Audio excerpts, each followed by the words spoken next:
I veliki pozdrav svima friendovi moji dragi, evo nastavljamo serijal Sviranje kurcu i jedan opasan klip koji se zove Vitez koja i govno od Noja. Pa da ga ne tupimo mnogo, da pređemo odmah na stvar. Kaže ovako, kaže kad sam bio mali, voleo sam da gledam Vitez koju i Mlatu i divio sam se i crtani preporučivao i svome bratu. Mlata je bio mentol za sve pare, a Vitez koja prava faca i nikad prema neprijatelji nije bio maca. Uvijek ih je Vitez koja svi prejebao i samo svoji prijatelji nije dirao. Sasunu čačkalicu od oružja bio je najjača kornjača i ne bi se plašio čak ni od Leonardovog mača. Leonardo je inače ninja kornjača, da pojasnimo.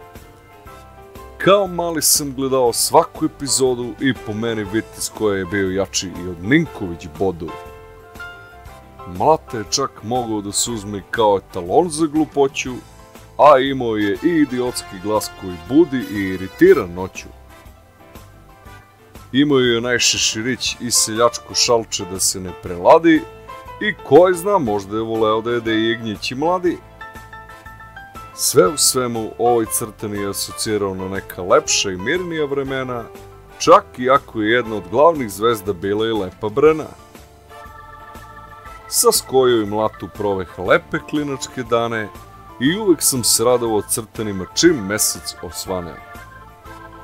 Ako uzmemo na primjer da je u naša vremena crtani Vitez koja bio jedan od glupljih, pa pogledajte Sunđer Boba, od tog crtanog nema likova tupljih.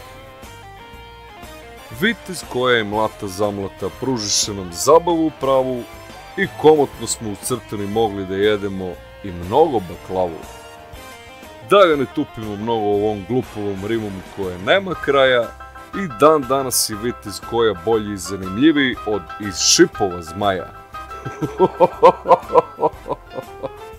Ultra.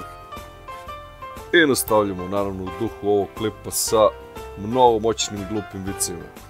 Pa kaže ovako. Kaže, na adresu jedne javne kuće došla je opomena iz elektrodistribucije. Zbog naravno više neplaćenih računa. I sad u opomeni kaže ovako. Molimo vas da u najkraćem roku izmerite vaše dugovanja prema nama. U obzir dolazi kompenzacija. Jebi ga, hoće i oni da se omrse. A znate šta je cev? Cev je šipka kroz koju je provučena rupa. Kaže, hvali se jedan šejk drugom šejku i kaže, brate, ja volim sportski tip žena. Evo, baš pre neki dan sam oženio žensku odbojkašku reprezentaciju. Kaže, razgovaraju muž i žena uz kaficu i sad žena kaže, idem na jahanje. A muž odgovara, idi, konj je već 2 puta zvao. Sad ovako jedna dobra uteha za vezu i za ljubavne jade. Kaže, bolje je biti sam sa sobom nego sam bez sobe. Koliko je dobro i glupo, znači. Sad ako niste znali, Chuck Norris ima profil čak i na teletekstu. I sad kaže, u kafeću jedna lepa i zgodna devojka skupi snagu i priđe jednom napumpanom bilderu i upita ga. Reci mi, šta radiš u subotu?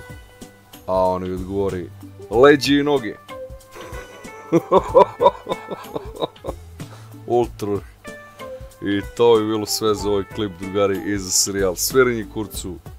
Ako vam se dopalo, naravno, bacite like i subscribe na moj LP kanal i slušamo se vrlo brzo u sljedećem klipu. Ja vam želim svako dobro i sve najbolje. Ćao, legende moje.